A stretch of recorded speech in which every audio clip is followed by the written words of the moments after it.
Introducing North Carolina. You know, they say there's nothing finer.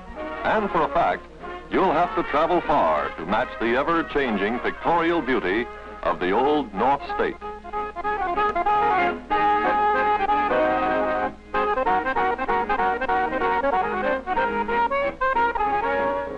Probably there's no place more beautiful to begin your acquaintance than here on the Blue Ridge Parkway, the sky-high avenue that winds along the crest of the Appalachian Range. For more than a century, travelers have visited this mountain country. 100 years ago, they came on horseback, in stagecoaches, and ox carts.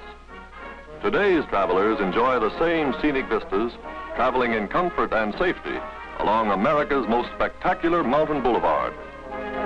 There are no trucks or buses on this highway, not even a telephone pole to mar the visitor's view.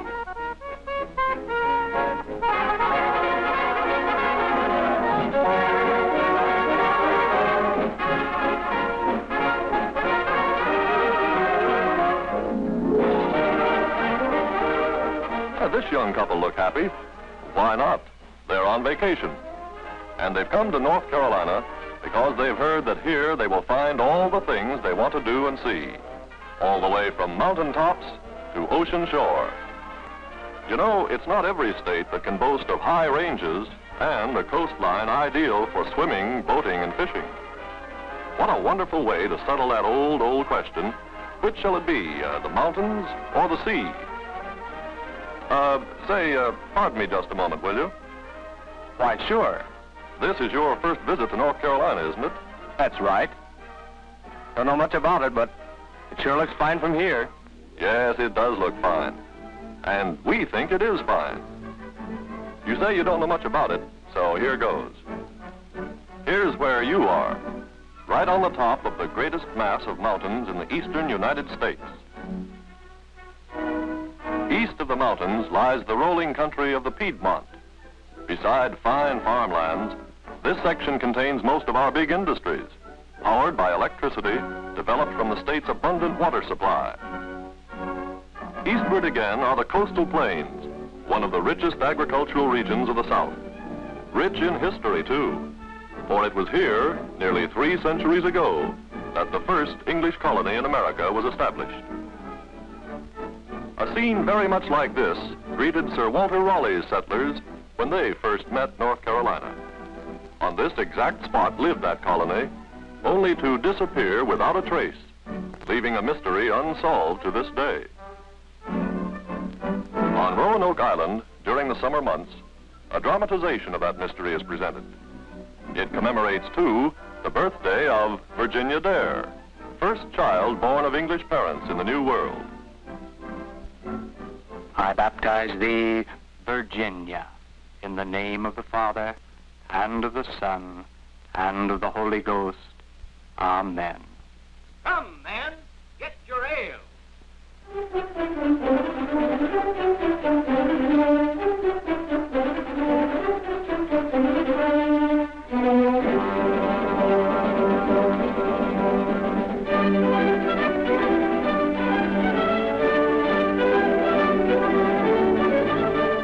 Although this first attempt at colonization was a failure, later settlers were successful. Not far from Roanoke Island, North Carolina's first permanent settlement was established, the town of Bath, which centers around this old church built in 1690. Throughout the state, landmarks in its history and progress are found. One of the most stately of these is Orton Mansion, established in 1725. Symbolic of an era of colonial prosperity. This tower overlooks the campus of the University of North Carolina, first state university to open its doors in the United States. Dear to the hearts of all alumni is the Old Well, for 150 years a favored meeting place of undergraduates. You know, North Carolina seems to have a knack for staying in the headlines of history. On windswept Kill Devil Hill, this towering pylon marks the spot where the Wright brothers challenged the skies, making the first powered airplane flight. Proud of its past, It is small wonder that the capital city of North Carolina is named Raleigh, in memory of those first brave settlers on Roanoke Island. Confident of the future, the people of North Carolina have built many thriving cities.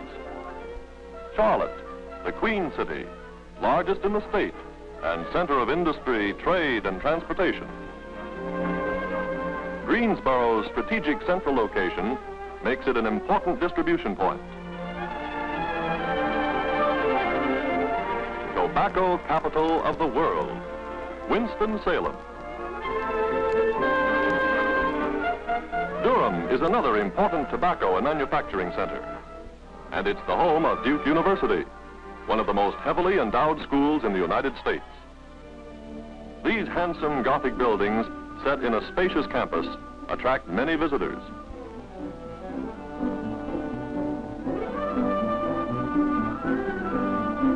The principal seaport is Wilmington, situated on the Cape Fear River and the inland waterway, with channel and harbor for ocean-going ships. In a setting of emerald forest and blue hills is the city of Asheville, high on a plateau between the Blue Ridges and the Great Smoky Mountains.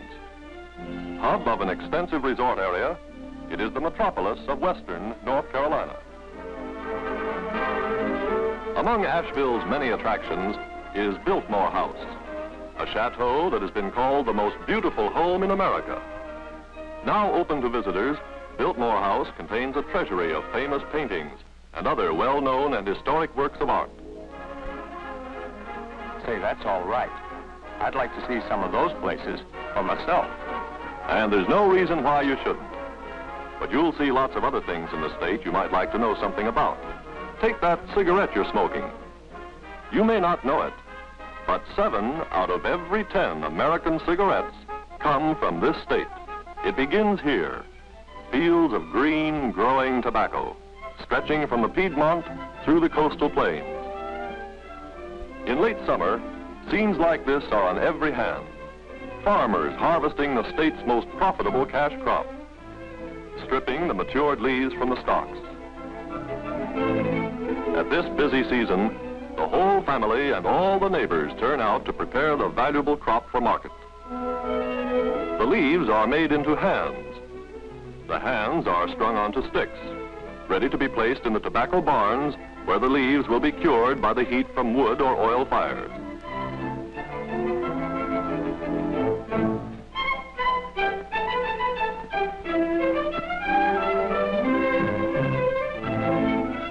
This curing gives the tobacco the characteristic golden color, which means market time, money in the bank, the necessities and the comforts of life for the whole farm family.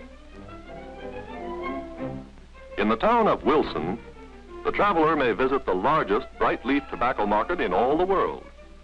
He may even see and hear one of the famous auctioneers as he conducts a tobacco sale. And here's an auction in progress. Let's watch and listen.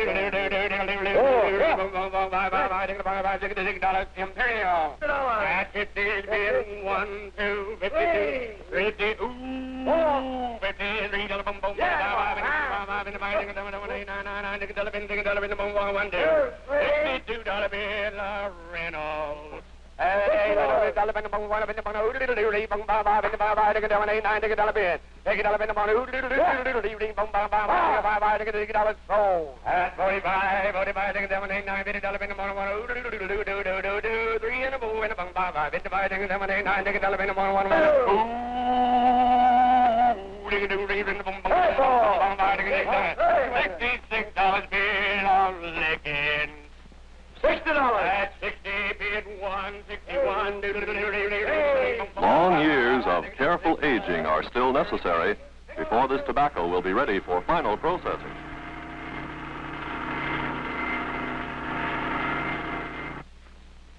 And then, in huge factories in Winston-Salem, Durham, and Reedsville, the long process which started in the fields culminates in the manufacture of best-known brands of cigarettes and smoking tobacco.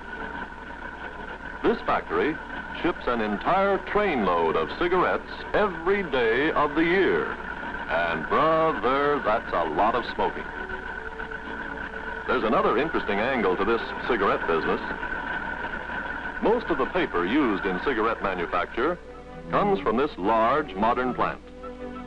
A nationwide search for water of unexcelled purity ended here on the banks of the sparkling Davidson River near Brevard. Domestic flax and pure water are essential items in the production of this super high quality paper.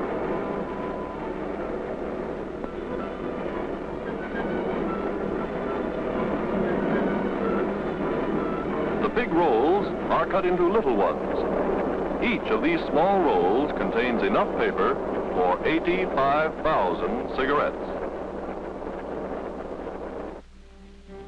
Fishing is one of the more important occupations along the coast.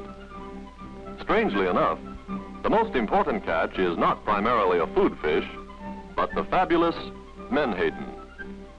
Always found in enormous schools, these fish seem to favor the North Carolina shore. As a result, an important marine industry has been developed based on the valuable oil extracted from the menhaden. Oil used in soaps, in paints, used as a lubricant, as a medicine, and as a sizing for textiles. Even the residue is valuable as a high protein stock feed and for fertilizers.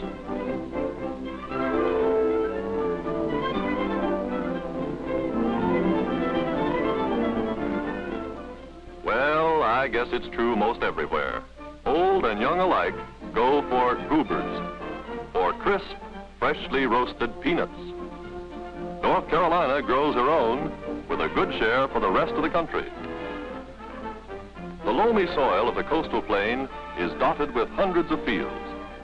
In early autumn, the tuber-laden vines are taken from the ground and stacked to dry. Later, harvesting equipment moves into the fields to separate the nuts from the dried vines.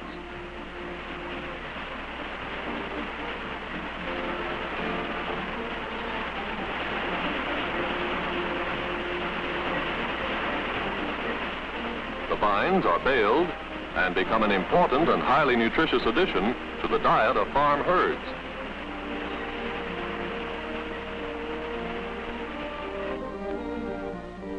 Peanuts themselves are made into dozens of products and hundreds of byproducts. But the most familiar form is Old Man Peanut himself, roasted to a golden, tasty brown.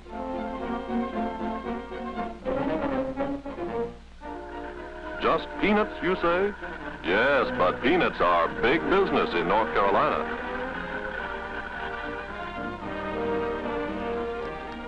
More North Carolinians earn their livelihood from the manufacture of textiles than from any other industrial endeavor. The state grows a lot of its own cotton, and it's a good customer for its cotton-growing neighbors.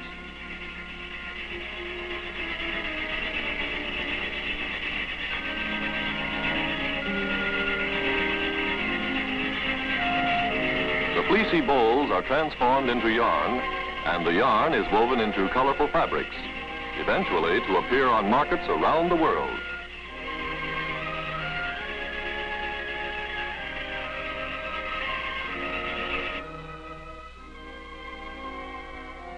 Here's another kind of weaving, one that might interest the ladies: the manufacture of nylon hose.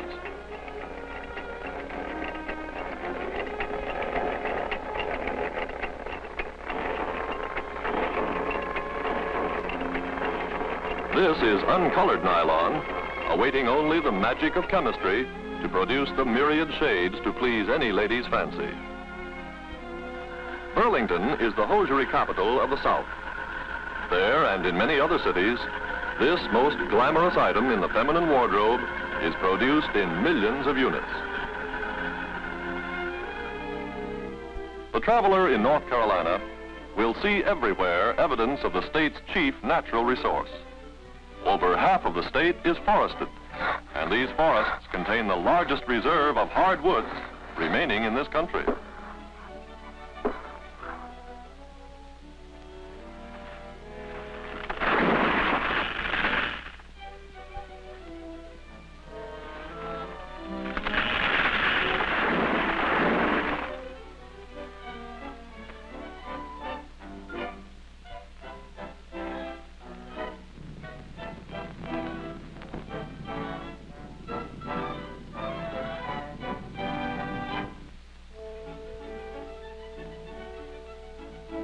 Hundreds of thousands of acres of the best lands have been set aside as preserves, where scientific lumbering and reforestation assure a never-failing supply of this essential material.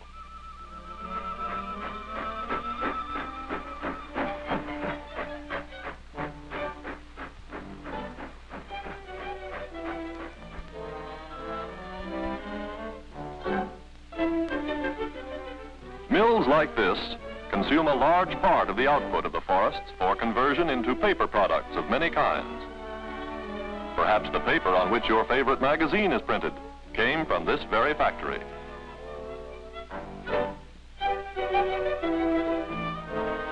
Besides paper and paper products, over 3,000 manufacturers, making everything from rayon to radio cabinets, depend on the forests of North Carolina for their raw material supply. Chief among these industries is the manufacture of finished wood products, centered at High Point and Lenore. This state leads all others in the fabrication of fine furniture. Here's an interesting operation.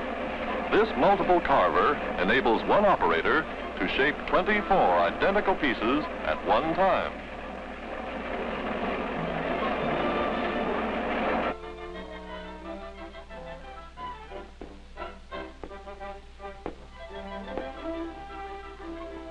Wood from the hills, fabrics from the mills, plus the skilled craftsmanship of the Old North State, combine to make furniture that is really fine.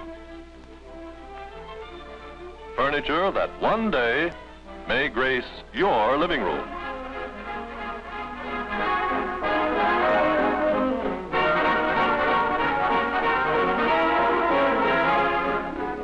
I guess that's enough education for a while. You've got a long way to go. You'd better get on with that vacation.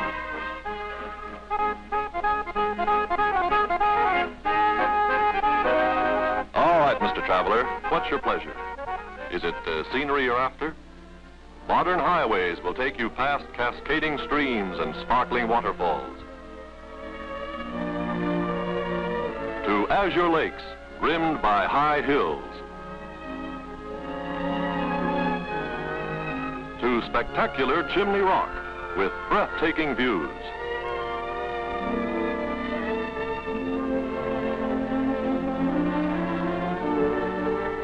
To the very top of Mount Mitchell, highest point in the eastern mountain range. Or up the rugged slopes of Old Grandfather himself, which geologists claim is the oldest mountain in the world. In spring and early summer, the hills burst into a symphony of color, with displays of rhododendron, of mountain laurel, of heather clinging to the rocky hillsides,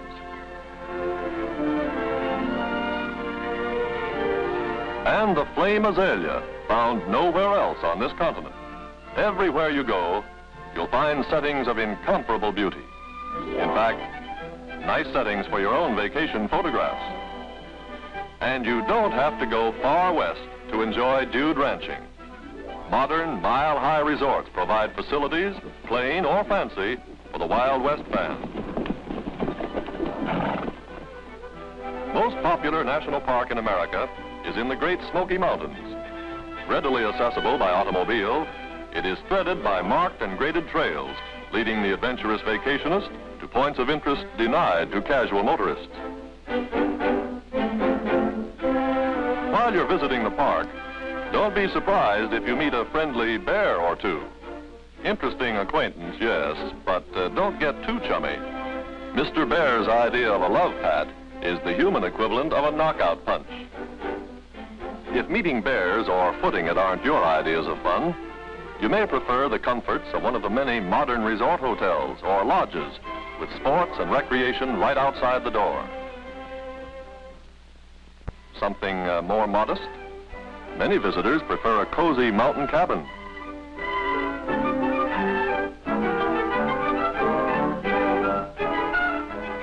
This one is near Fontana Dam, highest water barrier in the east.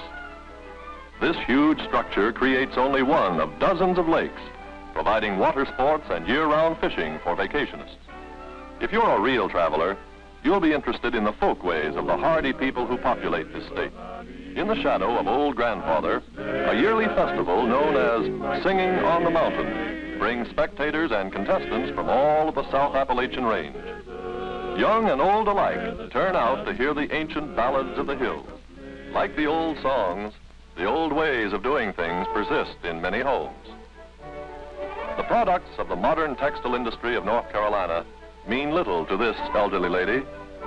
Like her mother and her grandmother, she cards and spins her own yarn to make garments for her family. Yes, strange as it seems, the people of North Carolina who have led the South in development of machine industries have maintained their pride in fine hand workmanship.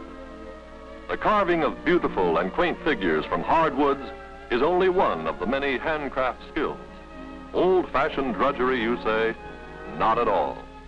Within 100 miles of Asheville, more than 3,000 persons make all or part of their living from the creation of examples of fine handicraft, eagerly sought by travelers as treasured mementos of their visit, mementos ranging from the humorous to the sublime.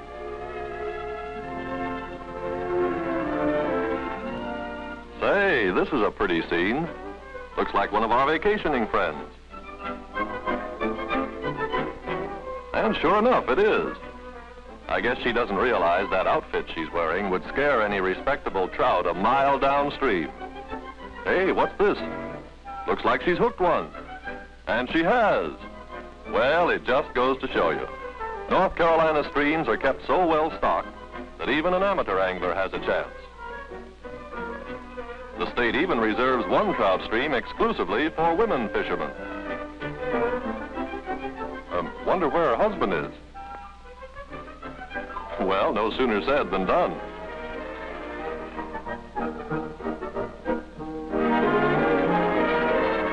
Hey, what's he up to anyway? Looks like a little campfire cookery in progress. Let's go over and see what gives. Trout on the fire. Beauties, too.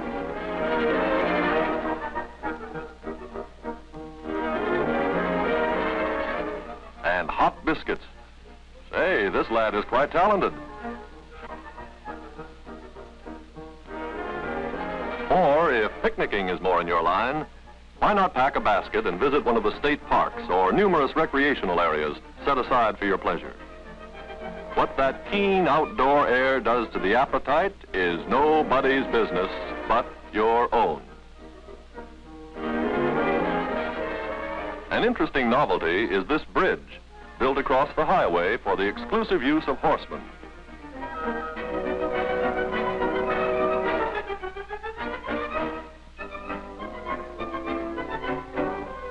Hundreds of miles of bridle paths wind through the forested hills of western North Carolina. If you don't want a horse, borrow his shoes. You can still have fun. Besides mountain streams, the Bass Lakes are popular with inland fishermen, none more so than Lake Lure.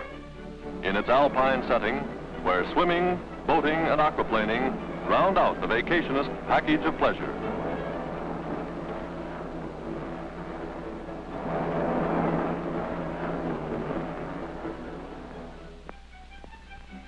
Let's leave the mountains for a while and drive down through the rolling Piedmont into the sand hills.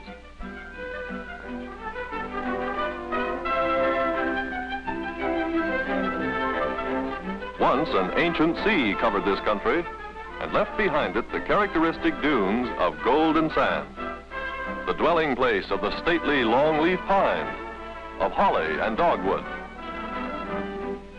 For reasons unexplained by science, the sand hills enjoy an unusually mild climate, crisp, cool nights, sunny, brilliant days. So it's no wonder that for half a century, this region has been a popular winter resort.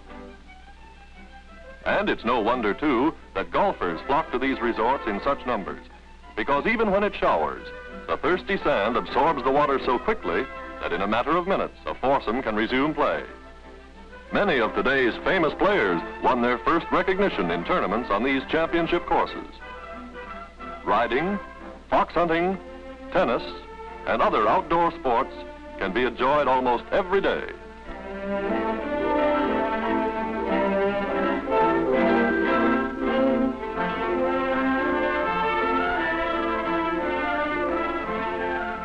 The 300-mile coastline presents two distinct realms of exploration. The Outer Banks comprise a maritime wilderness, appealing strongly to the adventurous sportsman and to those who would leave the madding crowd behind. Rough trails lead to Hatteras and Ocracoke, graveyard of the Atlantic, where many a brave ship has met disaster. Coast Guardsmen stationed on this windswept bar have been awarded more Congressional Medals of Honor per capita than any other group. The little fishing village of Hatteras looks peaceful indeed, and it is peaceful. No police, no sheriff, and not even a jail.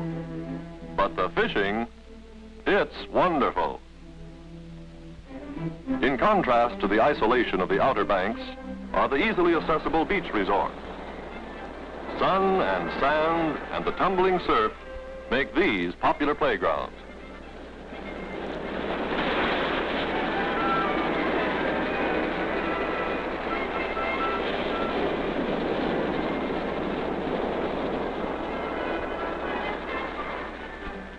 There's fishing here, too. In the surf, if you like.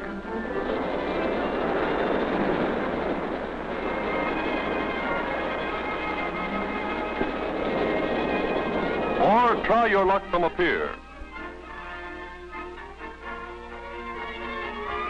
But some sportsmen take to the open seas. And there in the indigo waters of the Gulf Stream await challenging amberjack, fighting dolphin, the vicious barracuda, cero, sailfish, bonito, and the incomparable blue marlin. The growing legion of small craft sailormen find in North Carolina's sounds and rivers many hospitable waters for their graceful sport.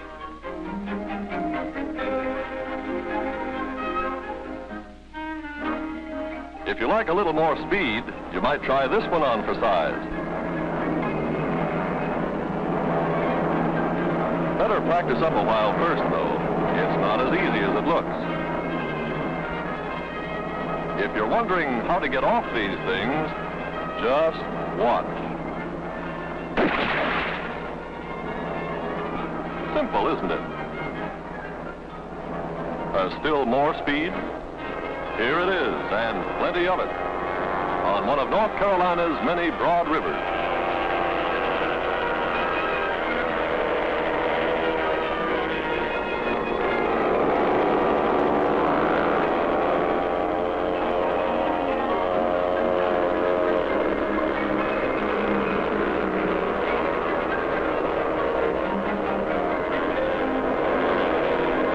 Saw in the mountains, there's plenty of scenery in other parts of North Carolina. In fact, the scenery along the beach is unusually pretty.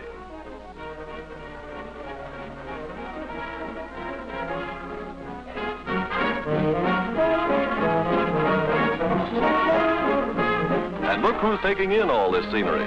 It's our friends again. They've done what they set out to do, and in one vacation, they've had a glorious week in the mountains and another week of sunshine and fun on the seashore. Wonder how they liked it. Tell me, have you enjoyed your Tar Heel vacation? We sure have. And we really met North Carolina. I'm glad you did. I knew you'd like it. Because for fun, in winter, summer, spring, or fall, North Carolina has them all.